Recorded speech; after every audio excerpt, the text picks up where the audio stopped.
Hi friends, welcome to our channel అండి. అందరూ ఎలా ఉన్నారండి? మేమైతే చాలా బాగున్నాము. వీడియోలోకి వెళ్ళబోయే ముందు ఒక లైక్ చేయండి. అలాగే కొత్తగా ఎవరైనా చూస్తే కనుక సబ్స్క్రైబ్ చేసుకోవడం మాత్రం మర్చిపోమాకండి. అలాగే వీడియో మొత్తం చూడడానికి అయితే ప్రయత్నించండి.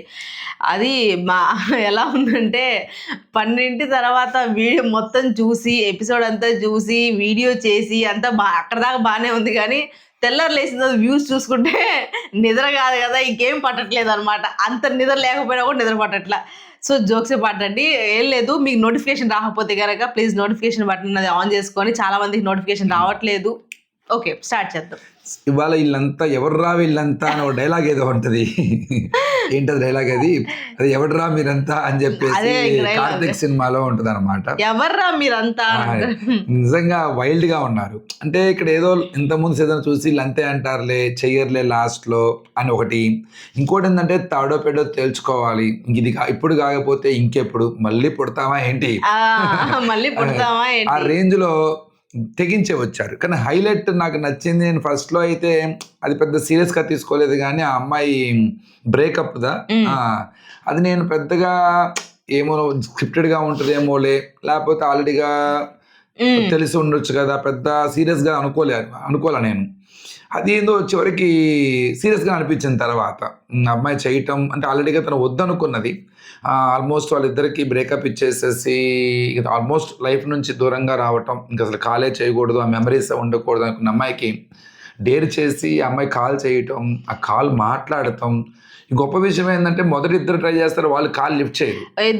ముగ్గురు ట్రై మన బెజవాడ బిడ్డ ట్రై చేస్తాడు, తర్వాత హేమంత్ కాదు ఆడవాళ్ళు ట్రై చేస్తుంది, ఇంకొక అమ్మాయి ఏమో ఇంకో అబ్బాయి కదా షేవర్ పెట్టుకుంటాడు. ఇక్కడ ఈ అమ్మాయి నేను ఫోన్ లిఫ్ట్ చేస్తాడు, వాట్సాప్ అంటాడు. నాకు అక్కడే కొద్దిగా అర్థం కాల, ఇందుకే అబ్బాయి ఏం చెప్పాడని కూడా తెలియదు.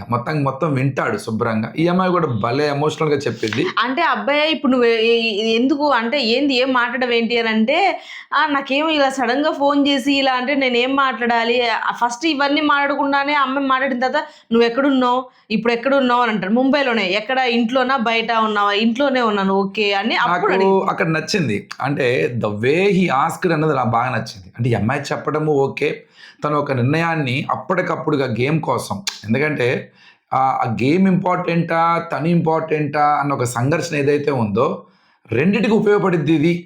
చూద్దాం లెట్ ఇట్ బి. ఎందుకంటే తన మనసులో కూడా మేబీ అమ్మాయికి ఏదైతే మెమరీస్ ఉన్నాయో, ఇంకా మెమరీస్ ఉన్నాయి, కానీ అబ్బాయిని తన లైఫ్ లో యాక్సెప్ట్ చేయాలనే ఉద్దేశం అమ్మాయికి లేదు. కానీ ఆ అమ్మాయి ఆ టైంలో బాగా ఇష్టపడింది అబ్బాయిని. ఆ అబ్బాయి అమ్మాయిని తిట్టేసి చేసిన తర్వాత ఈ అమ్మాయి ఇంక నువ్వు నాకు వద్దు అని చెప్పి వచ్చిన తర్వాత అక్కడ సిచ్యువేషన్ ఎలా ఉంటుందంటే, మొత్తం కాదు ఇది వద్దు, ఇంకా నాకు ఈ జీవితంలో ఇది వద్దు అనుకున్న తర్వాత తన సెల్ఫ్ రెస్పెక్ట్ని కూడా కోల్పోయి, అంటే ఏంటి, మళ్ళీ అడుక్కున్నట్టు, నేను మళ్ళీ నిన్ను ప్రేమిస్తాను, నేను మళ్ళీ ఇలా బెక్ చేసుకున్నట్టే కదా. లాస్ట్ లో శ్రీముఖి అంటది అడుక్కున్నట్టుగా, అంతా వద్దనుకోను కూడా మళ్ళీ అడుక్కున్నట్టుగా అని.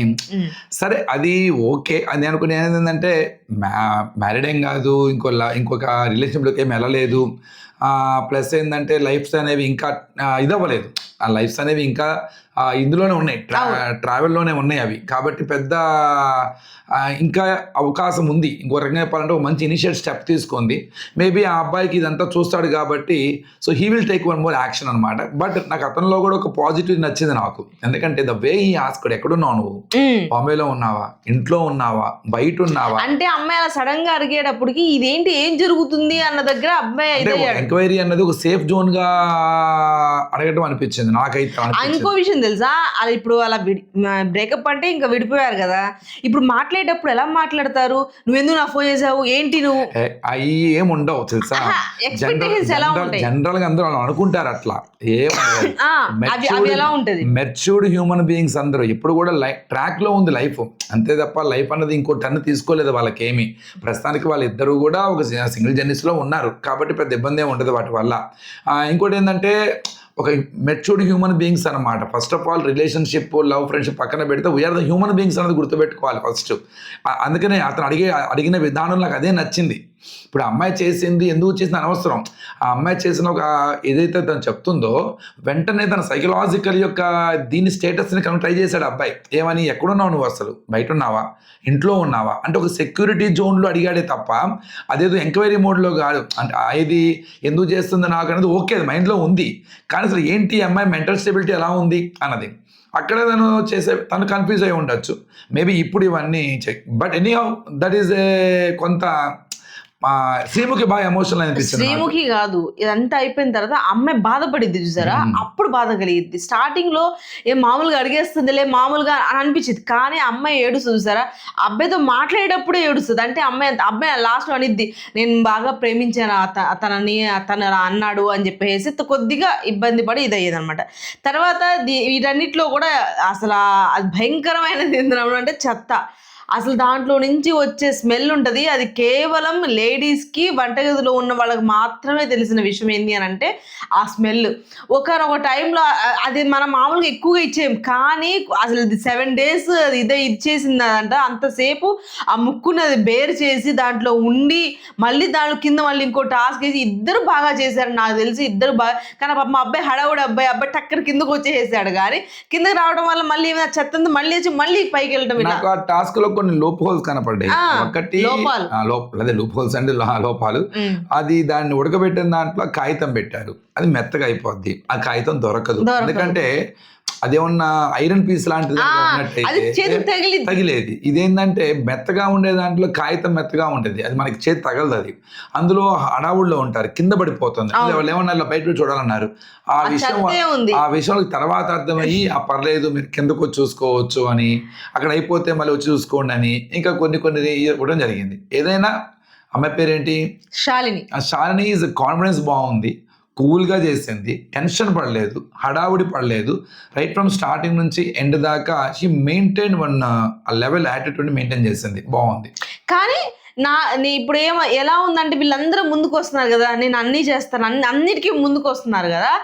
అందరూ కూడా ఏదైతే ఈ 3 రోజులు వాళ్ళని బయట కూర్చోబెట్టి వాళ్ళ నాన్న హింసలు పెట్టి ఆడిషన్స్ డబ్బులు చేసిన దానికి ఇంత 3 రోజులు కష్టపడి లోపలికి వచ్చి ఏదో ఒకటి చేసే ఇక్కడి నుంచి వెళ్ళాలి, కానీ ముందుగా ఎందుకు వెళ్ళాలి అన్న ఆలోచన ఫస్ట్ పాయింట్. అయితే నెక్స్ట్ పాయింట్ ఎలా ఉంది అని అంటే కొన్ని మైండ్ సెట్ ఎలా ఉంటుందంటే ఇంతమంది వచ్చేసారు కాబట్టి మనకు అంత ఇది ఉండదు, అందరూ వెళ్దాం అన్నట్టు వచ్చినట్టు అనిపించింది రెండో పాయింట్.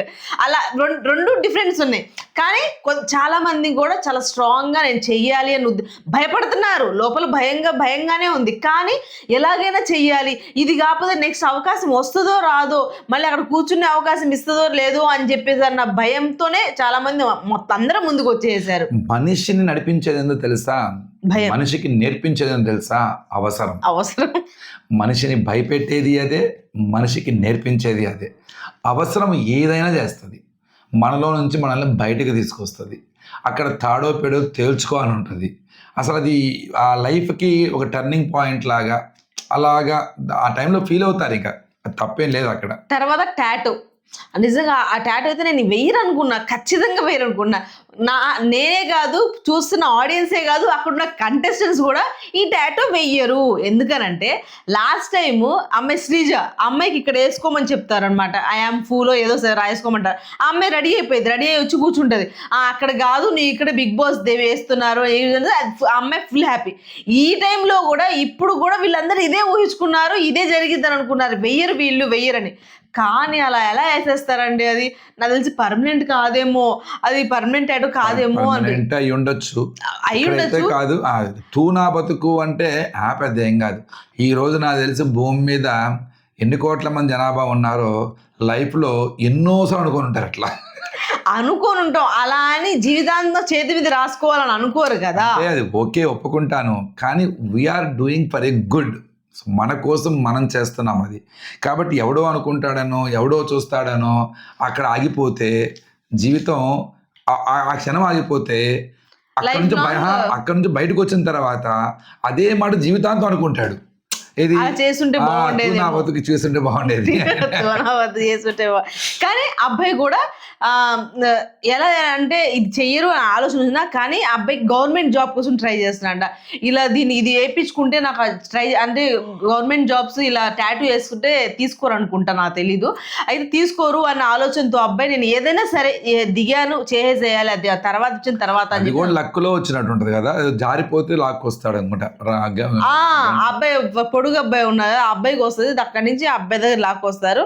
సో అయిపోయింది. తర్వాత హెయిర్ కట్ ఆ అమ్మాయి అయితే నిజంగా అది సెకండ్ ఏదైతే చూపించారో అంతవరకు బాగుంది, మరీ దారుణంగా చేశారు. చిన్నది సెకండ్ అయితే మనం ఎప్పుడు బిగ్ బాస్ లో చేసే ఎంత హెయిర్ కట్ అయితే అది బాగుంటది అందరికి, కానీ మరీ చిన్నది మగవాళ్ళకి చేసినట్టు చేయడం అన్నది అది ఫెయిర్ కాదేమో అనిపించింది. అందరూ ఓకే అన్నారు, ఇద్దరు మాత్రం కొంతగా డ్రాప్ అయినట్టుగా, ఒక అమ్మాయి డ్రాప్ వెళ్ళిపోయింది, ఒక అమ్మాయి డ్రాప్ అయింది పూర్వ అనుకుంటా. ఇక మిగతా వాళ్ళు almost they are ready to do it, no doubt అది. కానీ ఏంటంటే లేడీస్ కి ఆ పాయింట్ ఆఫ్ వ్యూలో కొంత చాలా మానసికమైన సంఘర్షణ ఉంటది. బట్ బాగా కొద్దిగా ఈ అమ్మాయి కూడా ఏంటి అని అంటే మ్యారీడ్ ఉమెన్ కాబట్టి కొద్దిగా గొప్ప ముందుకు వెళ్ళగలిగింది అనిపించింది. బాగా కదా నెల్లూరాయ అది కాదు నాన్న, అది కాదు నాయన, ఆ టైప్ కొంత ఆమెలో ఉన్నాయి, ఆమెలో చాలా కాన్ఫిడెన్స్ ఉంది. So she can do many things. కానీ భలే చేసింది. కానీ నాకు నచ్చింది ఏంటంటే బాగా చేయటం ఓకే అంతా ఎవ్రీథింగ్. నవదీప్తో కొంత మా రియల్ హస్బెండ్ అని చెప్పి కొంత డ్రామా చేయటం అవన్నీ బాగున్నాయి. కానీ ఎప్పుడైతే తన హెయిర్ని తను చూపించినందుకు మమ్మీ ఇలానే ఉంటుంది అని చెప్పినప్పుడు అది గుడ్ అనిపించింది. జెన్యూన్ అప్రోచ్ అనిపించింది, ఓ ఫీలింగ్ అని. అంటే ఆ టైం వాళ్ళ మదర్ వాళ్ళ ఫాదర్ చిన్నప్పుడే చనిపోయారు అని అన్నారు కాబట్టి, అదే చిన్నప్పుడు అంటే 2014 అని చెప్పారు, అమ్మాయి అక్కడ చనిపోయారు అన్నారు కాబట్టి ఇంకా అమ్మాయికి అలా గుర్తుండిపోయి అలా హెయిర్ కట్ అలాగే ఉంది, మా అబ్బాయి ఇంకా ఫెయిర్గా ఉంటుంది అని చెప్పి షేర్ చేసుకుంది. సరే తర్వాత ఈ ఫెయిత్ ఏంటి నాకు అసలు అర్థం కాలేదు, అసలు ఎందుకు పెట్టారు ఆ గేమ్? పెట్టారు పెడితే పెట్టారు. సరే దానిలో గెలిచిన అబ్బాయి అక్కడ అటువైపు కూర్చోబెట్టాలి కానీ మళ్ళీ తీసుకొచ్చి దీనిలో కూర్చోబెట్టాలి. ఫేట్ తో రిస్క్ ఆడతారు. డేర్ అంటే ఏంటి? ఆ స్మెల్ పీల్చడం డేరు. సరే బ్రేకప్ చేసినోడికి కాల్ చేయటం అది కూడా పెద్ద విషయమే కాదు. స్మెల్ పీల్చడం కూడా సరే ఎంతో కొంత ఓసిడి ఉన్నా కూడా తట్టుకోవచ్చు, అది కూడా డేరే. ఎన్ని డేర్లే. హెయిర్ కట్ చేయటం ఓకే, అది కూడా డేరే, ఒప్పుకుంటాం. అసలు విధి రాతతో డేర్ చేయటం ఏంటి? ఫేట్ నిజంగా అంటే అలాంటి అవకాశం ఇవ్వటము అన్నది ఆ గేమ్లో పెడతామా అంటే అడగచ్చు మనం, అయ్యో పాపం అక్కడ దాకా వచ్చారు కదా అని పెట్టుకుండాల్సింది. అప్పుడు జడ్జెస్ ఏమంటారు, మిమ్మల్ని ఎవరు తీసుకోమన్నాడు అసలు, ఎవరు తీసుకొని పక్కన పడేసేవాళ్ళం కదా దాన్ని. అలా ఆ థాట్ ఎందుకు వచ్చి ఉండదు వాళ్ళకి అంటే అనేది ఏంటంటే, ఇన్ కేసు ఎవరు ముందుకు రాకపోయినట్టయితే ఏం చేస్తారు అప్పుడు వాళ్ళు? ఏం చేస్తారు, ఏం చేయరు. ఇంకో విషయం ఏంటంటే అక్కడ వచ్చింది చెయ్యాలి అన్న ఆలోచనలోనే ఉంటారు కానీ ఎవరు వెళ్ళకపోతే తీసేస్తారా? అది అనవసరంగా రిస్క్ కదా, వెళ్ళిపోతాం కదా, ఒక క్షణం ఇక్కడ ఆగాలి కదా, మిగతా వాళ్ళందరూ డేర్ చేయట్లేదు అంటే సంథింగ్ అది కూడా ఒక ఆలోచనే కదా, ఏది ముందుకు వెళ్ళాలి అన్న ఒక దృఢ సంకల్పమే కదా. ఇలాంటి ఆలోచనలు ఇంకోటి ఏంటంటే స్మార్ట్ గా ఆలోచించాలి కదా, ఏమని ఒకవేళ మనం ఎవరు వెళ్ళకపోతే కంపల్సరీగా అది పాస్ అయిపోద్ది, ఇంకో దానికి వెళ్తారు కదా అన్న ఒక స్మార్ట్ థాట్ రావాలి కదా. కానీ లేదు, తొందరగా వెళ్ళాలి అన్న ఒక ఆలోచనతోనే చూద్దాం, మన ఫేట్తోనే మనం గేమ్ ఆడదాం అంటే మన లక్ని మనం చెక్ చేసుకుందాము అన్న ఒక లేకపోతే వెళ్ళనివ్వర్లే అని ఒక భరోసానా, వెళ్ళనివ్వరు అన్న ఒక భరోసా అది చివర ఎక్కడో మూల ఉంటది, కాదనట్లేదు. కానీ ఏంటంటే అక్కడ ఏది ఇచ్చినా కూడా ఆడాలి అన్న ఆలోచనే కానీ ఎవరు ఆడకపోతే తీసేస్తారన్న ఆలోచించాలి అని అంటే అది ఇంకో భయంకరమైన ఏది డేర్ అయి ఉన్నట్టయితే అది జరిగిద్ది. జనరల్ గా ఏంటంటేనండి కొన్ని చోట్ల అంటే మనం అంతా డెస్టినీతోనే ఆడుతూ ఉంటాం, విధి రాతే మనకి అలా అని చెప్పేసి ఏదైతే అది అయ్యిందని చెప్పేసి విధి రాతతో రిస్క్ ఆడకూడదు. భగవంతుడు ఒక్కోసారి కొన్ని అవకాశాలు ఇచ్చినప్పుడు జాగ్రత్తగా వాటిని వాడుకోవాలన్నమాట. ఎక్కడ నెగ్గాలో కాదు, ఎక్కడ తగ్గాలో తెలియాలి, ఎక్కడ అడుగు వేయాలో కాదు, ఎక్కడ అడుగు వేయకుండా ఉండటం కూడా నేర్చుకోవాలన్నమాట. లేకపోతే లైఫ్ లాక్కెళ్ళిపోద్ది. సముద్రంలో తెలుసుకుని సముద్రం చేస్తూ ఉంటారు, సముద్రంలో లోపలికి వెళ్ళాలని మన ఇంట్రెస్ట్గా ఉంటుంది, కానీ ఎక్కడో చోట ఇసుక లాగుతున్నట్టు ఫీల్ వస్తుంది, అక్కడ ఆగాల. అంతే తప్ప క్రేజీగా ఉంది అడుగేసాం అనుకోండి లోపలికి తీసుకెళ్ళిపోద్ది. సేమ్ వాళ్ళు అదే జరిగిందనమాట. అందులో గొప్ప లక్కగా బయటపడింది ఎవరు? హేమంత్. మళ్ళీ హేమంత్ కలిసి వచ్చింది. బిందు మాధవి మాత్రం భలే హ్యాపీ అవుతుంది. మొత్తానికి రోజు ఇవ్వకపోయినా బిందు మాధవిని మాత్రం భయంకరంగా ఇంప్రెస్ చేశాడు ఆ హేమంత్ మాత్రం. అదే అబ్బాయి అంటాడు కదా, ఎందుకు ఈ డేర్ చేయాలనుకుంటున్నావు అంటే, శ్రీముఖి గారు అలాగే బిందు మాధవ్ గారు నా మీద గట్టిగా పెడు, వాళ్ళ కోసం ఆడతాను అనడంగానే వామ్ము ఇక్కడ అందరూ వాళ్ళ కోసం ఆడితే నువ్వు మా కోసం ఆడతావా అని చెప్పి శ్రీముఖి అక్కడ అంటాము. కానీ అది కూడా ఓకే. తర్వాత ఆ అబ్బాయి వెళ్ళిపోవడం కొద్దిగా బాధ అనిపించింది వెంకీ వైబ్. ఎందుకంటే ప్రతి డేర్కి లెగ్స్ నుంచి ఉన్నాడు. ఫస్ట్ లెగ్స్ నుంచి ఉన్నది ఎవరైనా ఉన్నారంటే ఏదైనా నేను చేసేస్తా. కానీ నాకు ఫస్ట్ స్టార్టింగ్లో ఏమనిపించింది అంటే, ప్రోగ్రామ్ అదే ఎపిసోడ్ స్టార్ట్ అయిపోయి ఏంది అబ్బాయి ఓవర్ కాన్ఫిడెన్స్గా ఉన్నాడు, ప్రతిదానికి తలకాయ వెళ్ళిపోతున్నాడు అని అనిపించింది. తర్వాత ప్రతిదానికి అబ్బాయే ఫస్ట్ వెళ్ళిపోతున్నాడు. ఏదైనా చేసేస్తా నేను, ఏదైనా అదే అని అనుకుని వెళ్ళిపోతున్నాడు. అలాంటి అబ్బాయి లాస్ట్కి వచ్చేసేటప్పుడు అలా వెళ్ళిపోవడం అనేది కొద్దిగా ఇది అనిపించింది. కానీ మన అనిపించింది. నాకేమనిపించింది అంటే హేమంత్ని పంపించేసేసి ఈ అబ్బాయి నాకు కూర్చోబెడితే అయిపోయేది. కానీ హేమంత్ ఏమో 15లోకి వెళ్ళిపోయి అబ్బాయిని మళ్ళీ అదే ప్లేస్ లో కూర్చోబెడితే బాగుంటుంది. చేశారంటే ఈ అబ్బాయిని పంపించి హేమంత్ తీసుకెళ్లి దీనిలో కూర్చోబెట్టారు. అది అసలు అది ఆ పాయింటే నాకు ఇప్పుడు కూడా అర్థం కాదు. మీరు డేర్ పెట్టారు 5 డేర్ పెట్టారు అనుకుంటున్నారు, అబ్బాయి నాడు పంపించేసేయచ్చు కదా, అయిపోతుంది కదా. కానీ అంత ఈజీగా ఎందుకు ఇస్తారు? ఇద్దరికి ఎగ్జిట్ కార్డ్స్ వచ్చాయి కదా, ఆ ఉద్దేశంలో ఏమైనా చేశారేమో. సో అది ఫ్రెండ్స్ ఇవాళ ఎపిసోడ్. రేపటి ఎపిసోడ్తో టాప్ 15 అన్నది సెలెక్ట్ అయిపోతారు. దాని తర్వాత నుంచి టాప్ 15కి ఇంకా టాస్క్లు అవి స్టార్ట్ అవుతూ ఉంటాయి అనమాట. అగ్ని పరీక్ష 2 స్టార్ట్ అవుతుంది, రియల్ అగ్ని పరీక్ష 2. చూద్దాము రేపు ఏం జరుగుతుందో. రేపు ఎపిసోడ్లో ఎవరు టాప్ 15లోకి వెళ్తారు, ఎవరు ఇంటికి వెళ్ళిపోతారు అన్న విషయం అయితే మనం రేపు ఎపిసోడ్ చూడాల్సిందే. ఈ వీడియో కనుక మీకు నచ్చితే ప్లీజ్ లైక్ చేయండి, షేర్ చేయండి, సబ్స్క్రైబ్ చేసుకోవడం మాత్రం మర్చిపోమాకండి. బాయ్.